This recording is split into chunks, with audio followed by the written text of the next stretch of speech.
We shall overcome. Hey, what a game, what a game, what a game. Everybody, thank you for joining us for week 4 post-game show. Um, there's a lot of positives in this game, but two things that did not go the way that I thought it was. And the tackling today was absolutely atrocious. That's first and foremost. That was embarrassing to see the poor tackling that allowed so many yards after the catch. Heineke was absolutely awful. I'm just gonna be real. He was absolutely awful. Even the touchdown that he threw, that was a whiffle. I mean, the ball was fluttering like a damn like a damn balloon. You know what I'm saying? Like, I don't know how the hell you allow this guy after you holding him in the end zone and you allow him to get in front of you and catch the ball. That was not a very good throw. Not only that, but I don't know how many. Let me just start with the offense. I'm gonna let y'all have. I want y'all to handle the defensive side of the ball because I got some problems with the offensive side of the ball. And it's one guy that I put out a video earlier yesterday, and I said I need for this guy to show his dominance. And today, I don't know what the hell was wrong with him. It is embarrassing to have that much skill and you can't catch one damn ball. You're running sideways. You're running. I just like he was about to hit a flip, a back flip. I don't know what the hell he was calling himself doing. How are you making $15 million a year? You a Pro Bowler, and you running backwards. You can't catch balls that's coming straight to you. And if you don't know what I'm talking about Mr. Calvin Ridley. That out of everything that I saw today, I'm more pissed off than with that. I am the most pissed off with that. And excuse me, but this has to be said. We say this all the time. Guys who are making the big money got to step up in big moments. And this guy looked like he was running. Look, my nephew was scared of those, the little beam lights. He would run like hell when he see a beam light. And that's what the hell Calvin really was doing. He was like, That's what he doing. What the hell is wrong with you, guy? What is the problem? Is it you afraid of contract? Are you afraid to be the number one? Are you afraid of Arthur Smith? Are you afraid of Arthur Blank? What is the damn problem? Why can't he's dropping simple slant plays? It doesn't matter how he's dropping it. He's just everything he's doing wrong. He's got so many chances to do something, and he's not stepping up at all. That's what I am most like. You see the offensive line. The offensive line played absolutely amazing today. Again, Drew, when we said the first game, after the first game we came back, Tampa Bay, we said the offense. What did Todd Bowles have to do? They weren't getting home, so they start sending everybody. And this is the time they did the exact same thing today. So the offensive line did an amazing job. But Calvin really, your ass, look, I'm just going to say this right now, and I'm going to say it. This is the last time I'm going to say this. I am not giving him 100. I'm not giving him a second contract. You cannot continuously have this. It is embarrassing for you to be a first rounder and your ass is afraid to go straight up the. All you got to do is go straight. We're not asking you to get a bit to take a hit. Just go straight. And he's not even doing that. So just go ahead. Go ahead. I'm so embarrassed to be a Falcons fan to see. I'm so embarrassed to be a Falcon fan and to see Calvin Ridley playing like an absolute coward. Hold on, we gotta hit these super chats up before we do all that, man. The Matty Ghost came up here. He said, "We played well." Well, let me do it right. $5 super chat. Holla, holla, holla. Said we played well. A bogus call at the end. Dropped 8 INTs. Hurt again. No pass rush in the fourth quarter. Matt Ryan was an A+.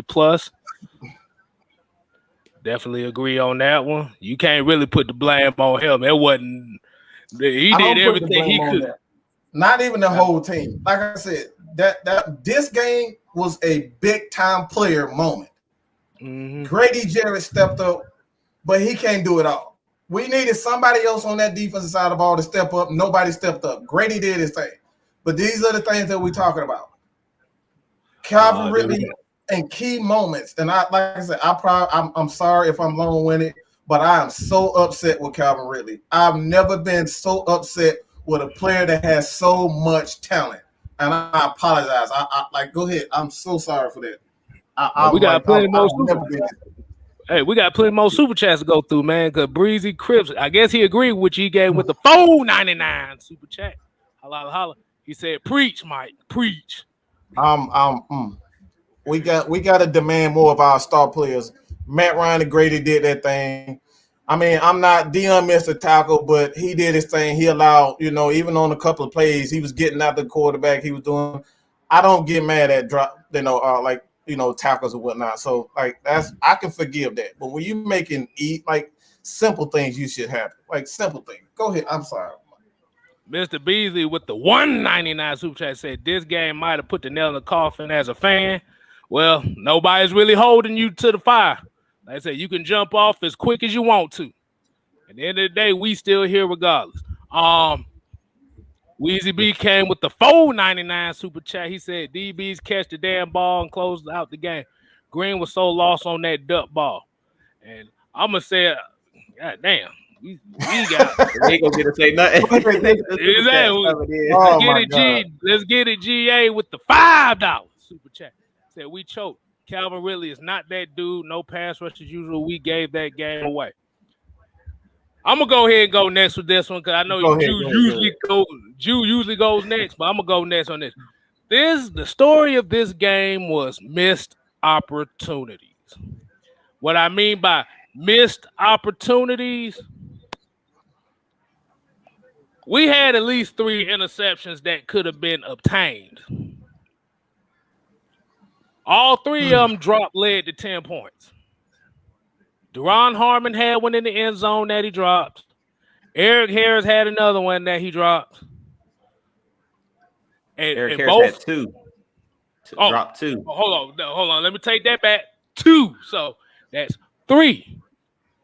Like you said, these 3 interceptions led to 13 points. These 3 dropped interceptions led to 13 points.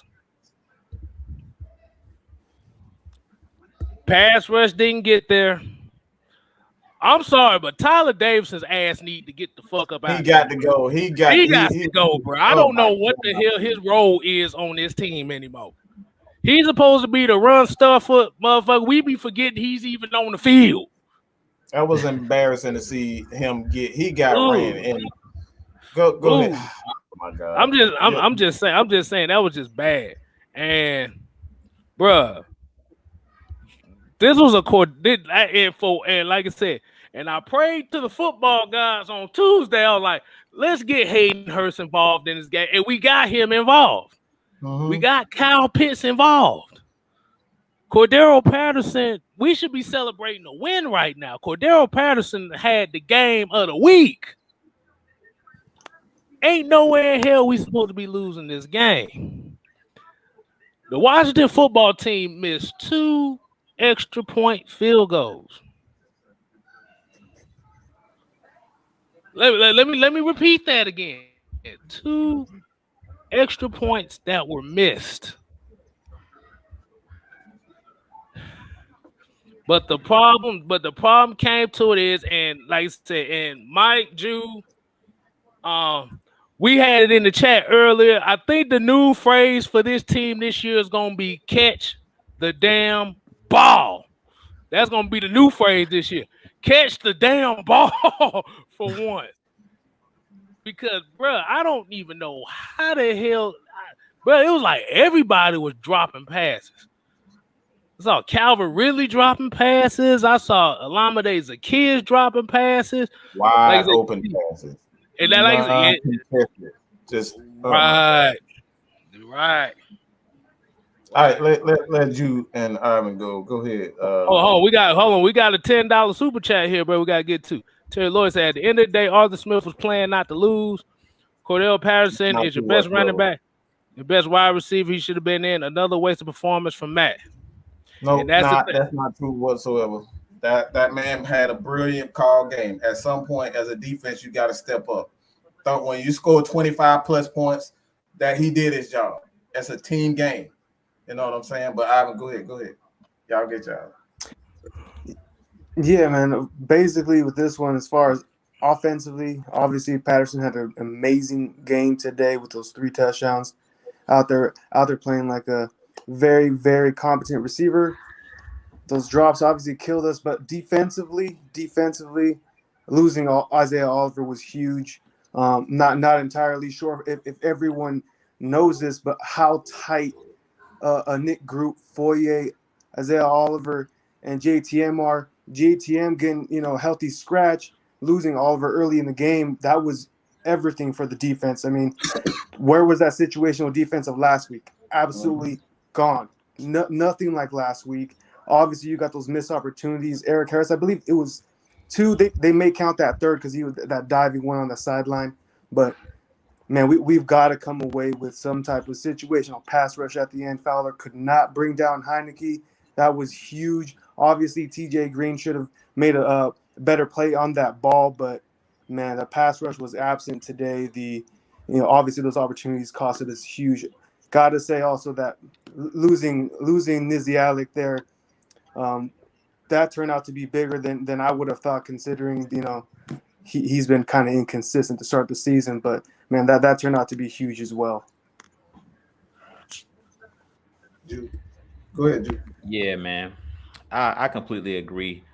First, let's get to this $10 super chat because K Styles stepped away for a second. It says, "You need me instead of Tyler Davison." I guess this is supposed to be a joke. I can stop the run, pass rush, and catch interception on offense. You need an all-around man like me. Tat McKinley, as AKA Tweety Bird. We appreciate the $10 super chat, but where do I start to unpack this game? I mean, K-Styles hit the nail on the head. What's my favorite line, Mike? Mike talked about it on the Saturday show with the Saturday guys. Those 3 to 4 to 5 opportunities that you let slip away.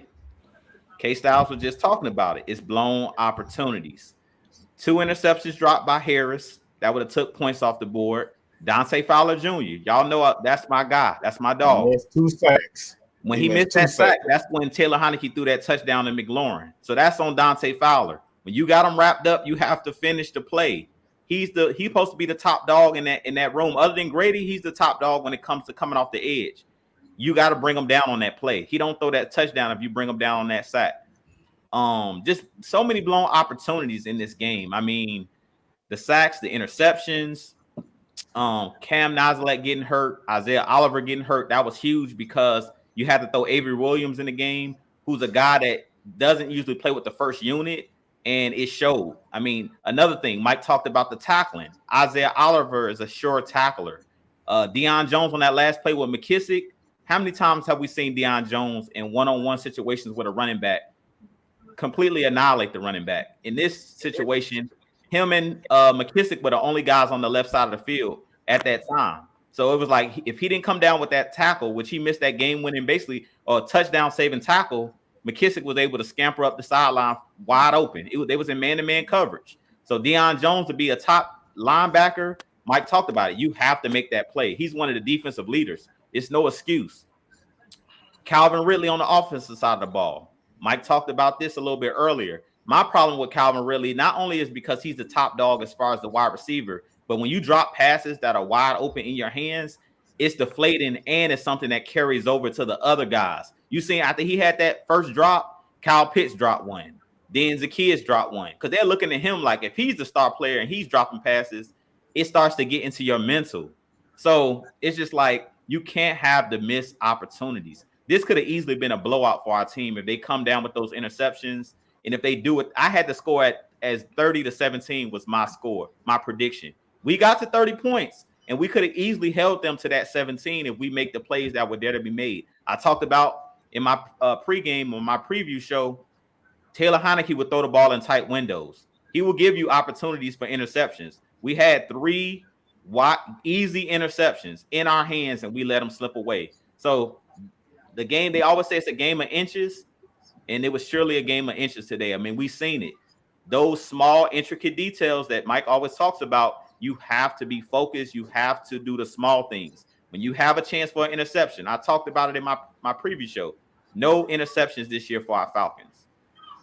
That's a big deal. You need those takeaways because you put your team in plus territory. How many times I would say we have to win the field position? You get those interceptions, it's huge, especially without a punter, because we lost Cam Neasy. So you lose your punter. If you come down with an interception, you don't have to worry about it. You're right there in plus territory. You give Matt Ryan and that offense a chance to double up those points. But how many times have we seen in this game Matt Ryan and the offense going 80 yards, 90 yards for a touchdown, 15-play drives, 16-play drives? You can't make a steady diet on doing that. You have to at some point get some type of turnover and give them a chance to double up those points. But, I mean, in this game, what we're seeing from this Falcons team is inconsistency. We've talked about it. And K-Styles talked about 60 minutes. You have to be consistent. We can't keep having this up and down, up and down, up and down, where 1 week the defense plays well, 1 week the offense plays well. We got to put it all together. Everybody got to be on the string. If we don't put it together, you're not going to be able to consistently win games. Let me say something about that last touchdown that Washington got. In reality, y'all better be glad it was a damn touchdown and not so much, because we wouldn't have had a chance to goddamn even try to get back in the game. But if you look closely at that play, they called the right defense because that zone defense, the zone was not the Falcons' friend today. The zones were not their friends. If you look at that last play, the reason why McKissick got open was because the guy that was supposed to be manning him up went after Heinicke, which put Dion in that position to where he had to make that play. Dion was already at a disadvantage because he didn't have no leverage. He running sideways. He didn't have no leverage whatsoever. But he still get no excuse from me, though, because I hold deep. I don't mean to cut y'all K-Styles. I just want to say he don't get no excuse because you're a playmaker. When you're a playmaker and I've seen you make that a routine play for you, you got to make that play in a game crunching situation. But I hear what you're saying. Go ahead. Yeah. I mean, like I said, he'll get some blame too, because there was a couple plays in that second, in that I would say in that third quarter that he missed out on too.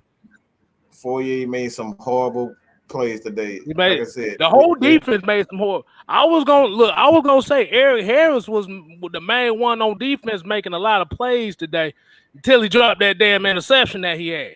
Like you said, like the one with TJ Green, which I was talking about. Like you said, TJ Green was out of position, but Eric Harris should have came down with it.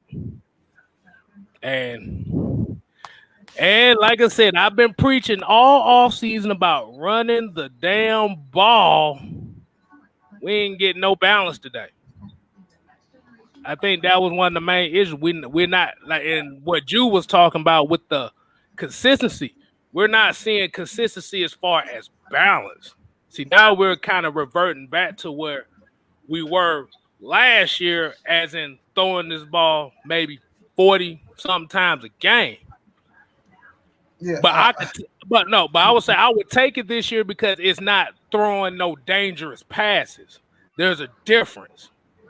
Like I say, it'd be one thing if you was throwing 40 passes and 65% of them was in the middle of the field. You taking what the defense is giving you. That's what Matt Ryan doing, taking what the defense giving them.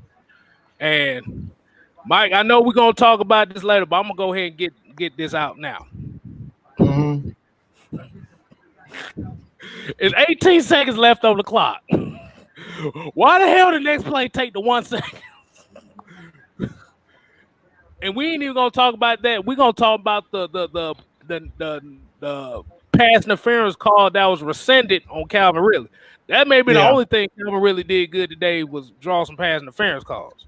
But that's oh my God. Like I said, everything that could have possibly went wrong today went wrong. Like I said, we didn't make the plays when we need to. And the thing I think that really killed, like I said, one of the 4 or 5 plays Jews talk about, there's 2 of them. The 2-point conversion that we didn't convert on, and the field goal on the first drive. Like I said, those plays don't necessarily show up right away. But when it comes time to the end of the game and you're losing, those 2 types of situations come through. Let me say this real quick, though. I hear that, but I thought the biggest play that killed all the momentum in the game is when Calvin really dropped that pass down the middle. He was wide. He had the man beat. All he had to do was go up, put his body on the line. That's exactly what I said in the video. You can check it out. All right. I dropped it yesterday. He did not go. You have to put your body on the line. You got to come down with that play. This is what we're talking about. What Drew said. Excuses when we talk about our superstar players. And Ivan, let me get your take on it. But our superstar players got to. I look. I know Eric Harris. He should have made those plays. But when we got our superstars, the superstars better set. They got to set the mark. They have to set the tempo. We cannot have Calvin really dropping easy passes. That's an easy pass for any top wide receiver. If I got D Hopkins catching the ball over 4 guys, 3 guys, it don't matter. If he can do it, I need Calvin Ridley to do that. He is our star. If I'm Matt Ryan, okay, this is another game where we got to look at Matt Ryan and say, all right, Matt, can you save me? Dante Fowler, he had 2 sacks on Heineke. He got there. So it wasn't the fact that he did not get pressure. Dean Pease got the pressure. But again, what you were saying, them 3 to 4 plays during the game, and we got to start holding our stars accountable. We got to start holding those guys. Look, Eric Harris, he should have got those, but Dion got to make that tackle. Calvin really got to get that catch. He cannot have that. He cannot drop easy passes. OZ dropped a wide open pass. That was a momentum killer. Can't have that. So, Ivan, what you got, bro? Man, I'll tell you what. Today's game was the first time that I missed number 11. The first game. Because he comes down with those balls. And I hate having to admit that because, you know, Calvin Ridley was supposed to step up, and he's yet to do so. I'll be honest with you, man. There's a lot of negatives to take away from this game, but as far as, you know, the positives, if you guys are ready to get there, man. Obviously, the offensive line, they stepped up huge. You know, Jalen Mayfield out there getting pancakes on that first drive. Got that holding call to stall out that first drive was huge, man. He got a pancake. I don't know what the hell the refs were seeing there. But that's for another story. That's another story, man. Although I would like to see, you know, Hennessy like get to that second level a little bit more aggressively on that Patterson run right up the middle, man. And it would have been 1-on-1 on the safety if he was able to, you know, get there just a split second sooner. It would have been 1-on-1 with the safety, man. McGarry, I've been getting on him all week, but he stepped up today. There really wasn't a whole lot of pressure on Matt Ryan today, and he had plenty of time. The receivers, man, they got to come down with the balls when they come their way. They got their hands on it way too many times, and they hit the ground. Ridley was obviously super disappointing, and he dropped in those Madden ratings last week. I expect another drop this week. Yeah, we just got to learn how to finish. That's it. I mean, that's what I'm saying with this team. It's like we got to put it all together. We can't keep having these inconsistencies. It's all about finishing, playing 60 minutes. Like a lot of those catches and things of that nature, if you go back and look at it, like the one with Zacchaeus, he's looking upfield to see where he's going to run with the ball before he actually catches it. That's mental. A lot of this stuff, even the Calvin Ridley stuff, it's mental. Like, forget what we're saying, forget what the naysayers are saying, and prove us wrong. Like Mike is saying, if you want to get paid, like Dante Fowler came out with those 2 sacks, everybody's like he's trash last year.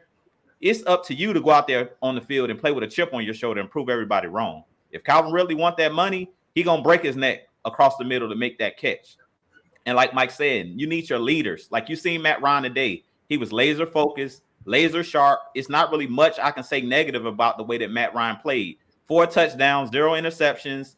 I mean, he did everything in this game. If you see when they gave that final touchdown, Matt Ryan was like holding his head down like, let me go get my helmet and let me see if I can be, Superman and try to save the day again. But it's like when it comes down to it, the players have to make the plays. It's that simple. It ain't much we can say in this post-game show because it's just like the plays were there to be made. We just didn't make them. Listen to the post-game press conferences and listen to the press conferences this week. It's going to be a lot of we gotta take care of our ops. You hear Deion Jones saying that all the time. There's opportunities out there, but you got to capitalize on them. Like when the Redskins or the Washington football team, when those plays were there to be made, they made them. As much as I want to get on Taylor Heineke for didn't play a great game, when they needed him to make the plays, like on that last play, that was all improvising. If you heard Mark Sanchez, he basically was just like, Taylor Heineke is a great street football player because he's just out there like he's in the backyard and scrambling around making stuff happen. And that's why I don't give Deion Jones that excuse. When you're one-on-one with the running back, you got to make that tackle. Like, because he was the last line of defense. It's no excuse. Like, if you don't make that tackle, we see what happened. He was able to easily waltz down the field and score a touchdown. If he makes that tackle right there, they're still like 20 yards away from the end zone. So who knows what happens? Maybe we have a defensive stand, but that was just too easy. Once he caught that ball, it was nobody in sight. Everybody was in man coverage. Nobody was on that side of the field. So you got to make the plays when they're there to be made. I mean, it ain't much else we can say. It's like we just didn't capitalize. Like we got to give them the credit because what do you always hear coaches say? Coach speak. The other team made the plays when they were there to be made. We didn't. We had our opportunities and we let them slip through our hands, just like a lot of those footballs. They were in our guys' hands because even that, if you go back and look at that last play where Calvin really caught it over the middle, he almost dropped that one.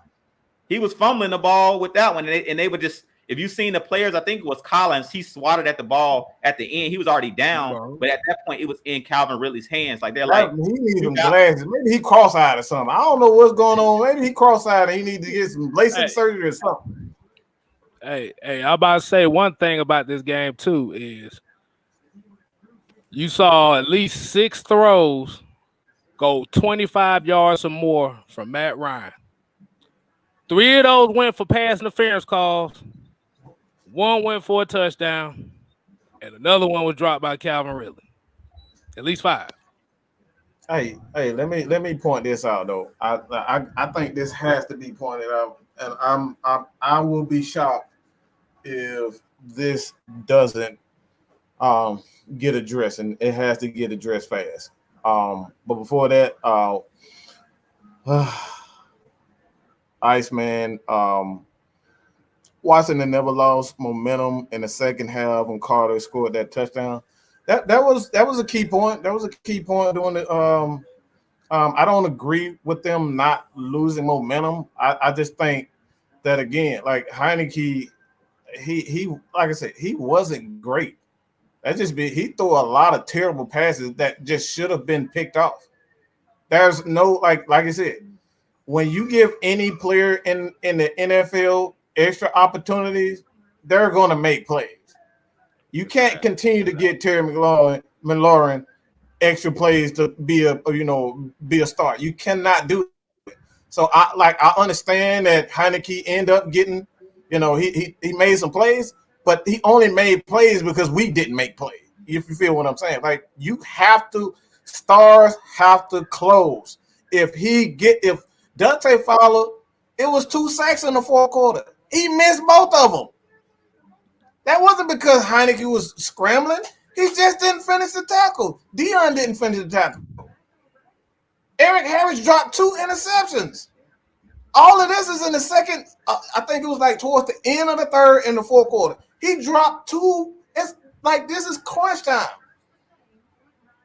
So when it all comes down to it, yes, Washington did have momentum, but they only had momentum because, you know, we just did not do what we had to do.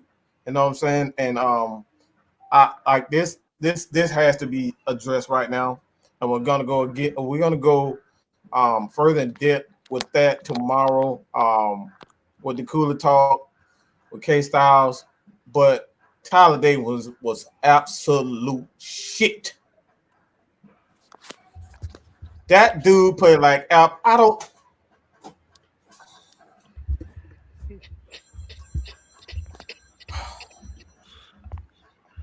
This man had one-on-one opportunities and he was getting bullied. He wasn't getting double teamed. Grady was getting double teamed. He K Styles, please talk to him because I can't. Go remember, Tyler Davidson is supposed to be your run stopper on defense. That's his only job. What the hell run stopping was we seeing? Just to be honest with you. Tyler Davis is better suited to be on the reboot of Fuller House. Goddamn it, that's how bad he played. But like I said, Javon Estrada came with a $4.99 super chat. He said, "Leaving the game pissed, man. Should have never left the foot off the gas. Arthur failed. Calvin can't catch anything contested." Like I said, everything that come down to this game was at the end of the day. We needed multiple people to come up with stops, come up with plays, do whatever they need to do to put their stamp on this game, and nobody showed up. Like I said, the thing about it is, if you like I said, we're gonna look more into this game tomorrow. Because right now, y'all just getting emotion of us losing right now. So a lot of us is kind of like, really, what the just happened? Let me get to the $5 super chat. Let me see. Cordero, White, Jones, Turner, Hester, our best player, period. How do you not have him out there on the last two drives? The problem is with Cordero Patterson is, like I said, I would have rather had him out there on the last couple drives. But the thing is, you don't want to tax him like that to where he's gonna have all those unnecessary hits on him later in the season. But in situations like that where Mike Davis is not running the ball well, like I said, I would have felt like I would have gave Wayne Gallman a little bit more carries in the second half, because what he has shown was even though, like I said, it was only a few carries, he's shown a burst. I think what the issue with Mike Davis is Mike Davis is looking for the contact instead of trying to make the plays that's there for him. He's looking for that contact. He's trying to live up to that reputation of him breaking all those tackles. Don't mind me. I'm just plugging some shit up. I'm just plugging my life away because this shit was crazy. But I think that's what Mike Davis' problem is. He's looking for the contact instead of looking for the play, looking for the right play. So that's why Mike Davis hasn't really been effective like that. Like I said, we saw Wayne Gallman today. Like I said, this would be a perfect opportunity to get that three-headed monster going. Like you said, you can start Mike Davis, but get all three of these backs involved. Because Wayne Gallman, I saw a burst, I saw vision, I saw a guy that was looking to make that play, get to that hole, try to get to the second level. Like I said, we saw that with Cordero Patterson. Cordero Patterson is an X factor in himself. Mike Davis, like I said, the main thing about Mike Davis right now is he's looking for the contact instead of looking for the right play. Just make the play. Right. You gotta have awareness at the end of the day. Right. You know what I'm saying? Instead of trying to being a tough guy.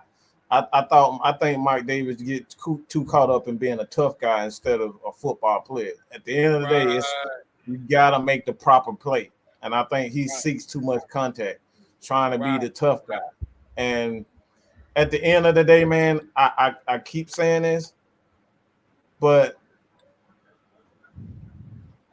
and it's something that I typically don't do.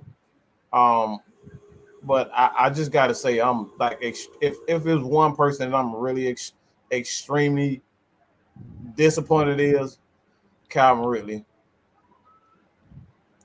Today was just this is one of the worst games I've ever seen our receivers ever have. I've never seen a guy with that much talent. He's so scared of every bit of contact. All you have to do is stick your hand out and he will run backwards. This dude is terrified.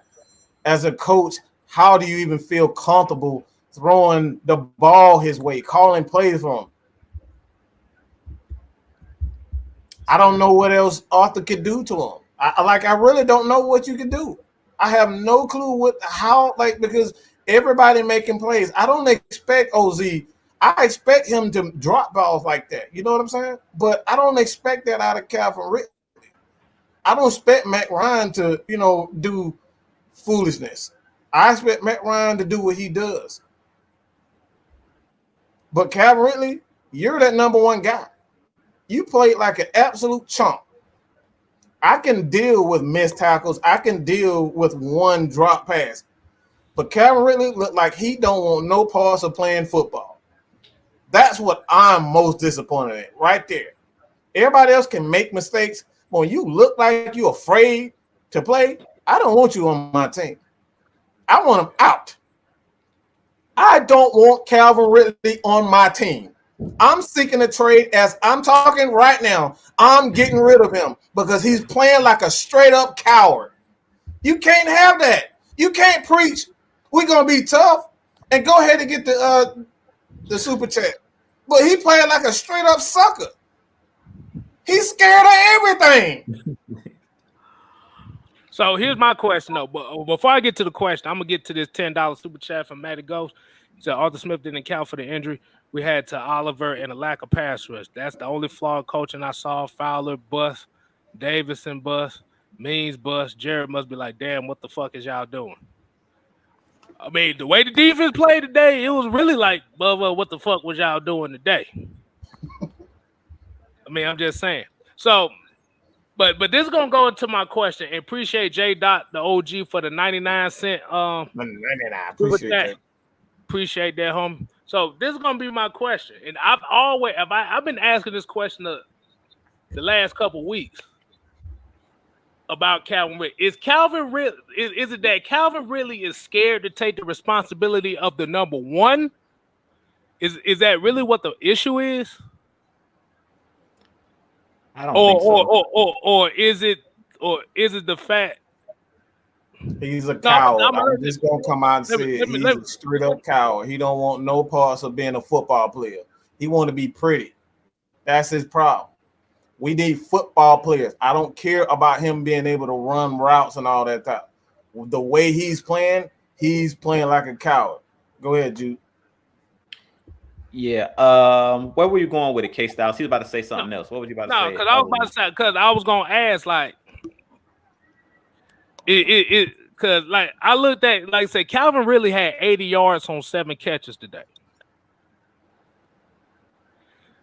But the issue is, do you feel like at the rate that is going right now, excuse me, all the drinks I had today, I had to burp that one out right quick. But and like I said, I'm just going off of what Mike's saying here about Calvin Ridley.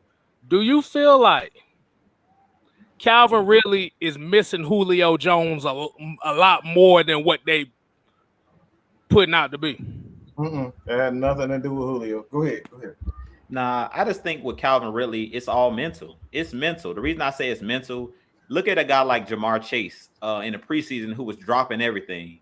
They was looking for every reason to get this man, like, why was he dropping the football? This man said that he couldn't catch the football because it don't have the white rings around it like college footballs have around it. Like, he was trying to come up with any excuse because it was just mental. Like, when the regular season kicked in, Jamar Chase is balling. What it's going to really take for Calvin Ridley to get over his fear of getting hit is getting his bell rung. That's what my dad used to talk about. Like when you play Pee Wee football, you just got to get your bell rung. You just got to get a concussion or see stars for a second and survive it. Like if you get that one big hit and you get up from it, you shake it off, you'll be okay. I think his biggest thing is he's afraid. Like Mike said, he's just, I don't want to call the man a coward, but he's playing like a coward. He's being afraid. He's afraid to get hit. Like when you see a guy catch a pass and every time he catches the pass, he goes horizontal. Like, I don't know if you guys seen the one play where he had the stop route. Yeah. He caught the ball at 8 yards and literally ran out of bounds when he could have scampered up and tried to get the 2 yards. He literally caught it on third and, I think it was second and 8. No, it was second and 10. He caught the ball for 8 yards and ran out of bounds. Yep. Like on a play like that, turn it upfield. Like anytime he catches a crossing route, he never turns upfield. He keeps running horizontal. That shows you that he's afraid to get hit and that he doesn't want to get hit. So that's the plays that we're talking about. Like you can see the difference between every other player. When Kyle Pitts and even when Tarjay Sharp, I think Tarjay Sharp had a really good game. And I love Arthur Smith's play calling in this game because I talked about it a little bit in my pre-game show about how the Washington football team likes to play man-to-man coverage. So I thought there would be a lot of opportunities for slant patterns and stuff like that. And if you've seen early in the game, Matt Ryan was throwing a lot of slants, especially to Pitts and to Tarjay Sharp. He was throwing it across the middle, throwing it across the middle. The difference between, if you look at Sharp, if you look at Zacchaeus, and even if you look at Kyle Pitts, when they go across the middle, they know that they're going to get hit, but they're just accepting the fact that I'm going to get hit. They know it. And that's what Calvin Ridley got to get over, that fear of when I catch the ball, I'm going to get hit. My thing is this. If you know you're going to get hit, catch the ball and brace up. Brace. If you're scared that you're going to get hurt, catch the ball and go down. Even go down with the ball. If you catch it and you don't want to get hit, don't run sideways. Catch the ball where you at and just lay down. You better off doing that than running sideways, because once you run sideways, the defense knows mentally he's afraid. And that's the problem. The defense knows he's afraid. And even his teammates, they can see it. He's afraid. And you don't ever want to show fear in a game, especially like football, where they're trying to intimidate you. That's what I was talking about. Every time Calvin Ridley catch the ball, they don't even try to tackle him. They just go to try to rip the ball out because they know he's bracing up and he's afraid. So at this point, he just got to get his bell rung. I think if he get hit across the middle one good time and he survives that big hit across the middle, he'll get over the fear of being hit. But because Julio Jones was that guy who was always taking those hits and growing across the middle, Calvin Ridley got spoiled. Like, I think one thing that we took for granted as Falcons fans, when Julio Jones was here, he was kind of the guy that was doing that dirty work, and Ridley was scoring all of the touchdowns. But Julio was that guy on third and 2, 3rd and 3, 3rd and 8. He was going to go across the middle and take that post route and take the big hit because he wasn't afraid. Yeah, he might have went out of the game after, a 3rd and long or after picking up the yardage, but he was willing to put his body on the line. And that may be a reason why Julio Jones' body started to break down, because Julio took some big hits when he was here in Atlanta, and we kind of overlooked it because Calvin Ridley was that race car on the outside. He was the Lamborghini going, opening up the defense, going deep, catching all of the deep routes, and he didn't have to deal with, the high collision that Julio Jones was dealing with. But now as the number one guy, we're saying on 3rd and 8, you got to be the guy that's going to have to do those things that Julio Jones used to do. That's the part of being a number one receiver, and that's kind of what Mike was talking about. You got to be willing to pick up the pieces. You got to be willing. Whatever we need you to do, if you're the number one guy, you got to do whatever the team needs. You got to do whatever we need. So if it's 3rd and 2 and we send you across the middle and the middle linebacker sitting there, you got to be willing to take it on the chin for the team. Because how many times have we seen Matt Ryan standing there knowing he's going to take a big hit and still deliver the football? He does it all the time. He did it times in this game where he knew Chase Young is finna blow me up, but I'm going to stand in the pocket and try to make this accurate throw, even though I know I'm about to get blown up. So Calvin really just got to get used to it. You put your body on the line. You're going to have to sacrifice for the team at the end of the day. Hey, look, Jew, I'm about to say you just basically just made my point correctly right there. When you think about it, like you said, the issue and when you said where he need to go down if he's scared, if he don't want to get hit, he'll remember Julian Edelman made a career out of this. The whole Patriots wide receiver corps, Amendola, all of them dudes is little. Troy Brown, Deion Branch, all them boys made David a whole Patton, career out of this. All of them. I was just gonna say this: every receiver wants to be the number one wide receiver. They all want the targets. Let's be real. Calvin's just not physical enough. He doesn't want to play physical to go and make those contested catches, those catches across the middle. He's just not that guy. At the end of the day, what is his fifth year now? Fourth, I believe. Fourth year. Yeah, Fifth year. I believe it's his fifth year. All right, so he was spoiled back. He was spoiled back in college. He was wide open when he would catch the ball. Mm-hmm. He's spoiled up until this season with Julio making all those catches. Now it's his turn, and he is not that guy. He's showing us he just isn't that guy. And at the end of the day, coaches got to realize who he is, because back 15, 20 years ago, he wouldn't be on the team. You're really scared to catch the ball across the middle. You're really scared to go and make up those contested catches. There's plenty of speed guys that didn't make teams because they couldn't do that. We're in 2021 now. You're expected to be quick and agile, but you're also expected to make those contested catches. So at the end of the day, he's got a lot of strides to make here before the end of the season if we think about re-signing into another contract, because at the end of the day, he just isn't holding up his end. At the end of the day, like I said this before, and I know I'm well overreaching. I could damn sure be well overreaching, and quite frankly, I think I am. But at the end of the day, I don't want cowards on my team. I don't want guys who are afraid of contact.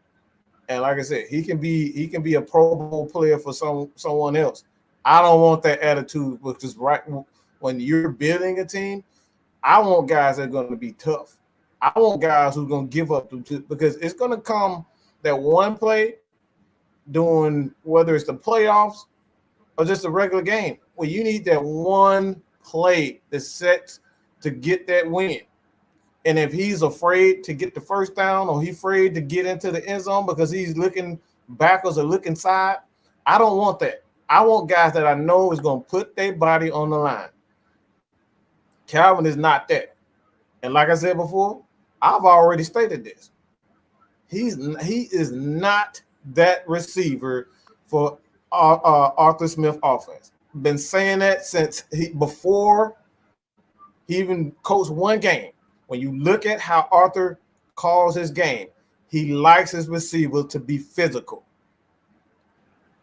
And Calvin just isn't that. So at the end of the day, I'm just going to be real. I fully expect the Falcons to be shopping him during the draft in the offseason. I just don't think I think he's going to have a terrific career, but I just don't think he's the guy for Arthur Smith. And that's what it really comes down to. He needs guys that's going to be big. They're going to catch those balls over the middle.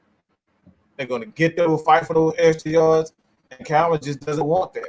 Yes, he can improve. There's always room of improvement. But after 4 games and you're still doing the same thing, it's hard for me to say that he's going to change. Yeah. Did you guys see? My bad. I just want to get this. I want to get this out of the way right quick. But everybody's saying about Calvin Ridley. Calvin Ridley is averaging less than 10 yards of reception. Let's just remember. Wow. That's tight end. And I'm not going to understand that number. Those are tight end numbers. Yep. There's no run after catch there.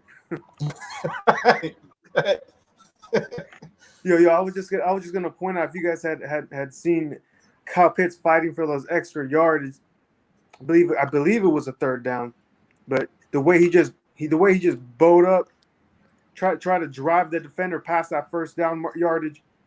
That's the type of stuff that we've come to expect from our number 1 targets. Mm-hmm. Calvin Ridley has never done that. Not once. Right. Yeah. I was about to say the rate that is looking right now, I wouldn't be surprised if they resign Hayden Hurst. I wouldn't be surprised, because he would be a lot cheaper than Calvin Ridley. But think about what I just said there. Before today's game, Calvin Ridley was averaging 8 yards of reception.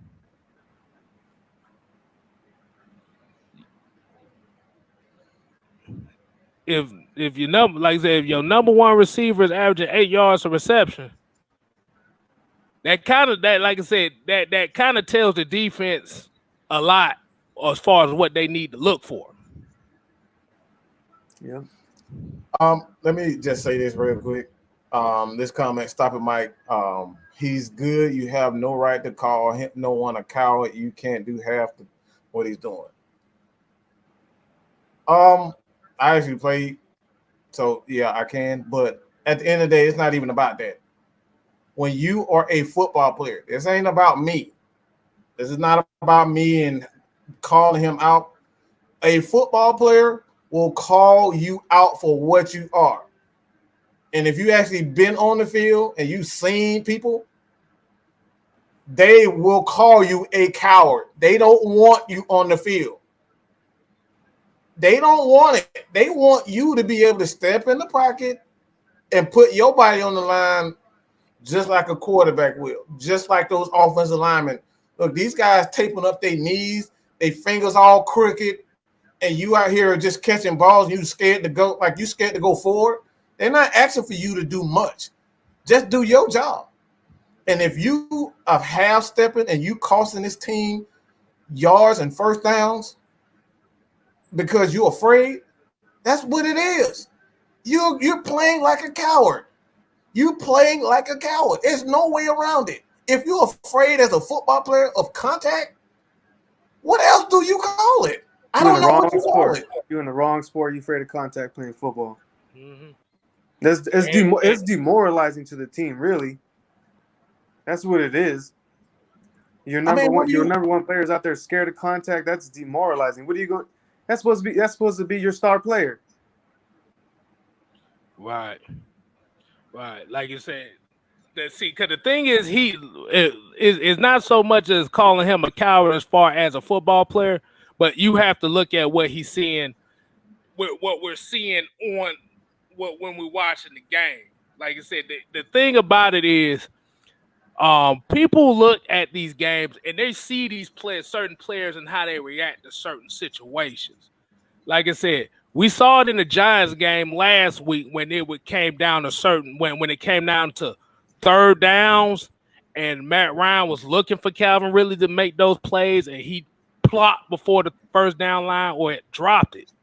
Mm-hmm. Now, it's not so much as calling a coward if you say he can't. It's not so much as calling him a coward just because of what he can and can't do. It's just what other players in the league are looking at him as. Mm-hmm. Yeah, that's what we're kind of going down to. It's not even the league, man. It's his locker room is going to be seeing it. They see it. They see it, and that's the problem. Because if you know, like I said, because if you notice, like, because if you think about it, we done went through 4 games already. Calvin Ridley has 28 receptions for 256 yards. Now, you may say, well, the play calling doesn't pertain to him really getting big yardage like that. This is what Mike is saying as far as Calvin Ridley might not be a fit for the type of offensive calls that they like to do with Arthur Smith. Like I said, he's used to bigger body receivers. He's used to guys that's fighting for those yards. Mm-hmm. Excuse me. That's why you saw a little bit more Hayden Hurst involved in this game today. Mm-hmm. Like I said, you saw Hayden Hurst get a few plays in here. Hold on. We got a $9.99 super chat from Anthony Reynolds. He said, Ridley's looking like a number 2 receiver. Maybe that's what he really is. Falcons may have to look for another receiver in the draft. Ridley prove us wrong then. And that's the thing. Like I said, we're not hoping that he doesn't get better. We want him to get better. But the thing is, you have to prove that if you want that wide receiver 1 attention and contract, you have to live up to it. Mm-hmm. Because, like I said, this ain't like Calvin Ridley is a top 10 pick wide receiver. He was at the end of the first round, so it wasn't, like I said, a lot of teams passed on him for a reason. But the thing is, Calvin Ridley has the skills to be a number 1. Juice said it earlier. It's all about the mentality. There's a big difference between being wide receiver 1 and 2. Ask Juju Smith-Schuster. Everybody thought Juju Smith was going to be the next breakout wide receiver star in the NFL. Antonio Brown left. Juju Smith is number 4 on the depth chart. Mm-hmm. And he's This playing is that Calvin Ridley role. He's playing that soft guy role, the pretty guy role. You know what I'm saying? It's like you got to be a number one. Number one receivers has absolutely no weakness. I wouldn't even say they don't have. I wouldn't even say they have. I don't know. Let me explain. The reason why I say that is because number one guys, you don't have to worry about them not fighting for the first down. You don't have to worry about them going over the middle. You don't have to worry about those guys going up for jump balls. Calvin really doesn't fight for extra yards. He doesn't go up for jump balls. And we saw that today. He dropped. He got up. He didn't come down with another opportunity. These are the things that we're talking about because he's afraid of contact. You're playing like a coward. So in order for you to get that next contract, because I'm telling you right now, they shipping him. Arthur already seen what he need to know. There's no way if you're a play caller and you calling plays for a guy that's supposed to be your number one and he's not making the plays. We need him to make the play. We need him to win those jump balls. I'm seeing Kyle Pitts doing that. I'm seeing him catching the ball behind his back. I'm seeing him trying to go up and taking big hits over the middle. I'm seeing that for him already. I'm not seeing that for Calvin Ridley. So I already know what he is. He's not getting that next big contract. Not here. I'm just here to tell you that. Like I said, right now, he's not getting that. But if he continues down this road, he's not gonna get it. But if he gets better, and somehow he's like, look, man, I gotta make a change. I gotta get tougher. I gotta improve. If he can do that, he's gonna get that money. But the way he's playing right now, he's playing like a coward. There's no other. I cannot sugarcoat it. When you see somebody running away from another guy, and you like, let's just be honest. I'm gonna just make this comparison. Everybody say Floyd Mayweather is probably what? He's a good boxer, but the style of fighting that he uses is scary, man. All he does is hit and run. That's not boxing. That's not the boxing that we know. We use a guy slugging it out. Tommy Hearns and Marvin Hagler slugging it out. You know what I'm saying? That's what we used to. That's not the football that we know what we're seeing with Calvin Ridley. We need that from him. So when it comes, and like I said, I've kind of addressed this earlier. I heard somebody say something about why we haven't really gotten on Mike Davis like that. I've already addressed that earlier. Like I said, we said the main issue with Mike Davis is he looks for more contact than he does for looking for plays. That's where why he's struggling. He wants to get hit.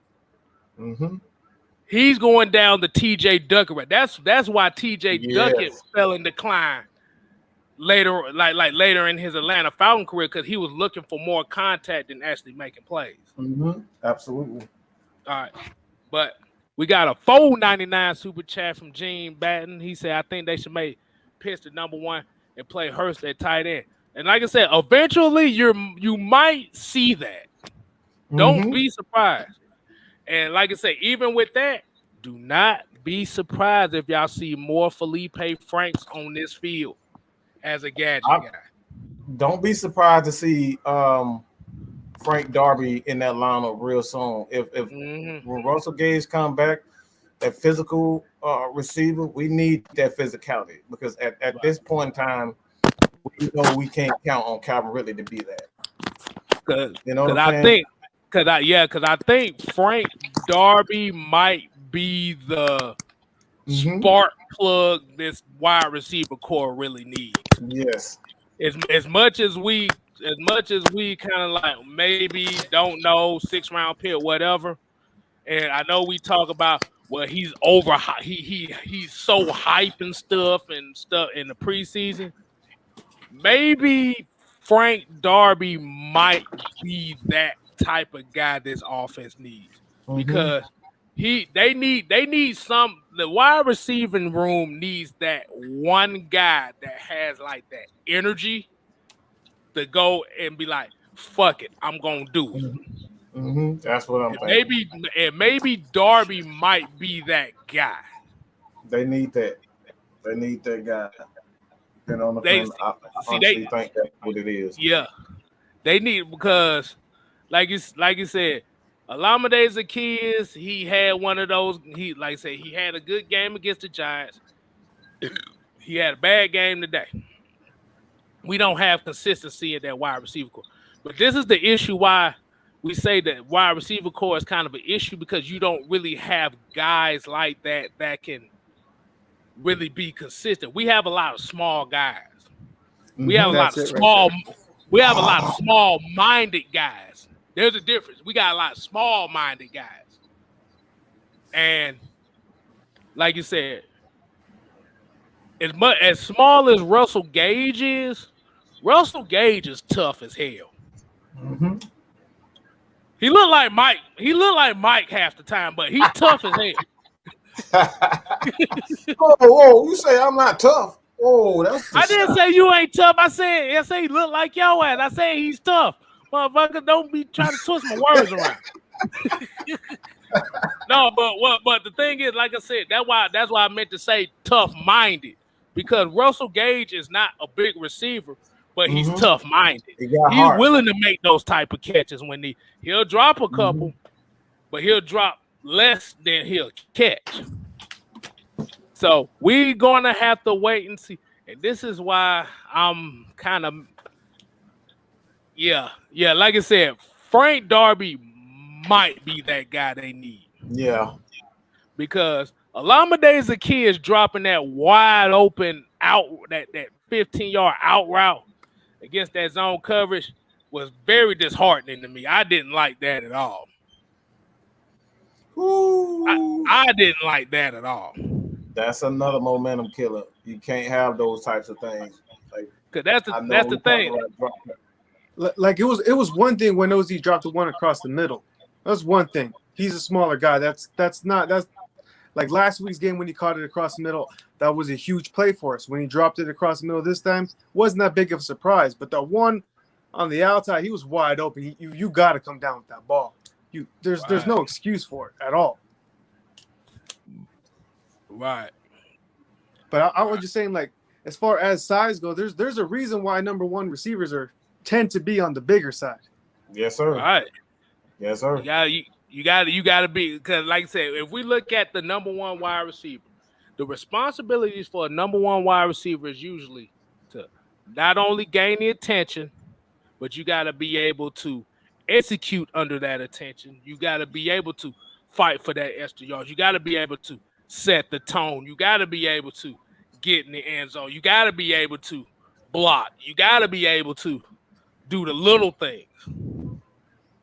And like I said, a lot of people may say, "Oh, we're paying too much attention to Calvin Ridley," but when you have a number one receiver who's not really doing all those responsibilities as a number one, now it becomes an issue. This is why I'm gonna use an example. I'm gonna use Phillip Rivers as an example in his San Diego days. I'm from San Diego, so tread careful. No. I'm gonna say it like this. Vincent Jackson in San Diego, he was on his way to being the number one. But before Vincent Jackson, who was their number one receiver outside Antonio Gates and LaDainian Thompson? Shit, them names are flying by me right now. I can't grab one. Of course, they didn't have one. Two. When Jay Cutler was in Chicago, who was their number one receiver at the time? Jay Cutler in Chicago, they didn't really have one either. Two. Lamar Jackson. last year. Who was their number one receiver in Baltimore? AB Hollywood. Don't count because he didn't put up number one receiver numbers. but what I'm saying is true number one receivers have to take on that responsibility of being the vocal point of the defense and open it up for the other guys. But you have to be tough enough to be like, okay, they got the attention on me. Fuck it. Mm-hmm. I'm gonna get my shit in here, plain and simple. Like I said, I talked about Julio Jones being gone from Atlanta. And I said it before. It was a blessing in disguise because it did two things. For right now, it's done two things. One thing, it helped the salary cap to sign a rookie class. And it's showing that Calvin really might not be that number one. So by getting Kyle Pitts, he has been the ultimate insurance policy. If you look at the numbers, Calvin Ridley has about 70 more yards than Kyle Pitts. That's it. 70, not 170, 70. I stick to what I'm saying, and I'm probably the only person that said this. The Falcons are already looking to shop Calvin Ridley. I just don't think he's the guy in this offense. I want him to be that guy, but just the way that the offense is run, we don't need a lot of receivers to be that deep threat. I think you can get those deep threats in free agency. You can get a guy like a Taylor Gabriel, just an example of a Taylor Gabriel, a guy that can get the ball downfield. You can make plays with a guy with Hayden Hurst and Kyle Pitts. I've seen the Dallas Cowboys. I mean, they've went through so many wide receivers. They've got wide receivers in the second and third round, and they just got Dak Prescott. You know what I'm saying? So they've made changes in their wide receiver core, and you can still put up those numbers. But even in the second round, I believe Justin Jefferson was drafted in the second round, if I'm not mistaken. So you can get receivers in the first and second round. The Falcons have two second rounders. So it's not out of the possibility that you could see the Falcons move on because he's gonna a lot of money. Calvin Ridley gonna get paid. And they could easily franchise tag him, shop him, see what the team can get out of him. And you got Cordero Patterson, who looks like he's a terrific player for Arthur Smith. You got Kyle Pitts really starting to come on right now. You can sign Hayden Hurst for from between $7 and $10 million, and that's cheap for a tight end, to be honest. And you can kind of roll with it and get a bunch of other players. So I just don't think that Calvin Ridley. I'm just not giving him $120 million because that's where he's gonna go. I'm sorry, I'm just not giving him that. Hold on. I want to get this comment beforehand that I had up here by Connie Sterling. She was talking about Marvin Harrison, Reggie Wayne, Antonio Brown, Jerry Rice aren't big receivers. She was saying big receivers, but the issue is you have to look at the schemes that they was running. Like I said, Marvin Harrison and Reggie Wayne were literally running hooks and literally running hook routes on the outside at all times. See, they was the 1-2 punch. See, you couldn't double team one and leave the other one open.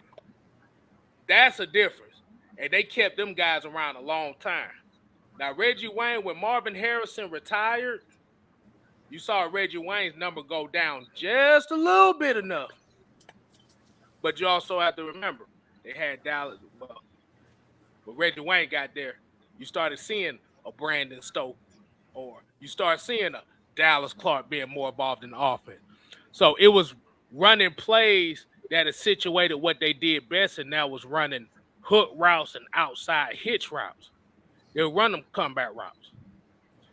And Antonio Brown, shit, they Antonio Brown was a monster.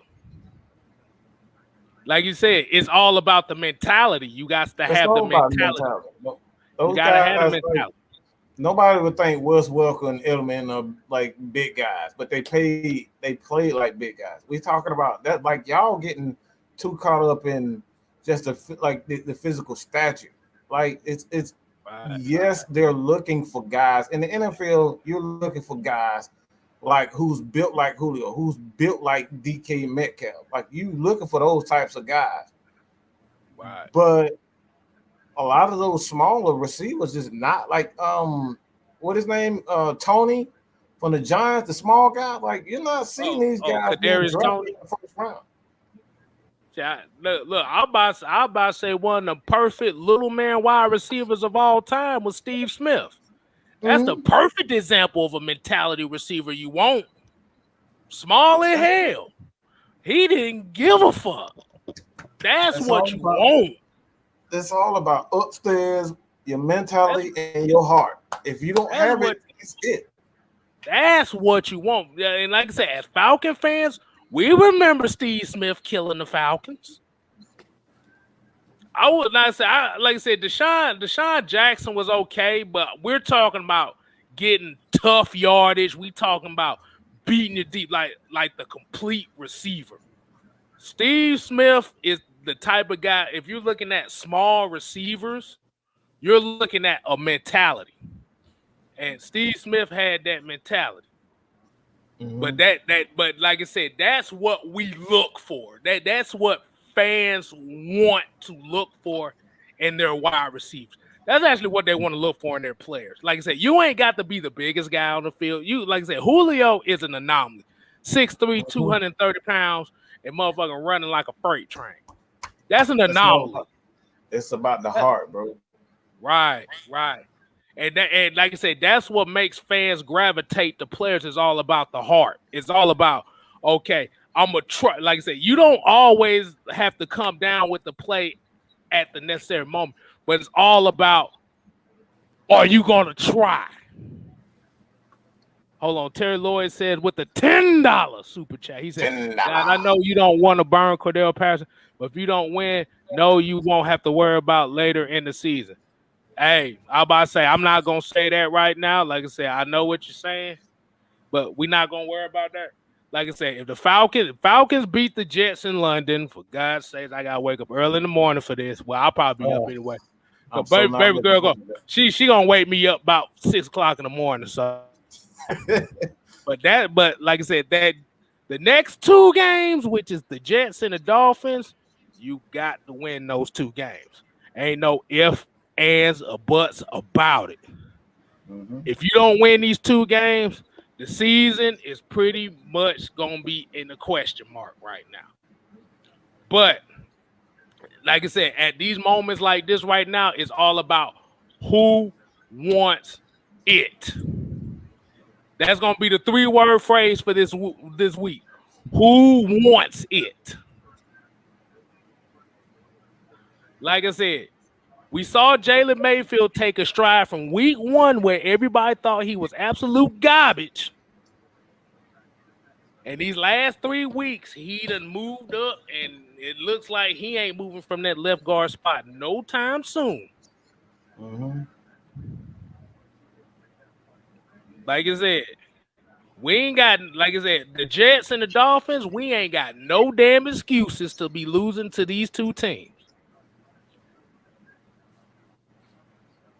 We ain't had no damn excuse to be losing to this team.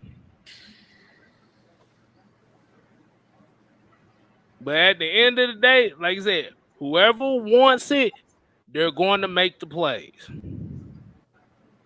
And we didn't talk about Eric Harris going down on that play in the 4th quarter to where he was out for the rest of the 4th quarter. But at the end of the day, this game came down to the Falcons didn't make plays like they didn't make the plays when it was presented to them, offensively or defensively or special teams wise. But Yeah, the main thing is why we're focusing on Calvin Ridley. Oh, and we're gonna talk about the bad calls by the refs later too. We're gonna talk about that. We're gonna talk about it in a few minutes. But like I said, we're just focusing on the players. We got to do better. We got to show heart. We got to show the mentality that we want to close consistently. Not one game, but we got to do it for 7. Well, 1 and 3. We got to do it for 13 more games for 60 minutes.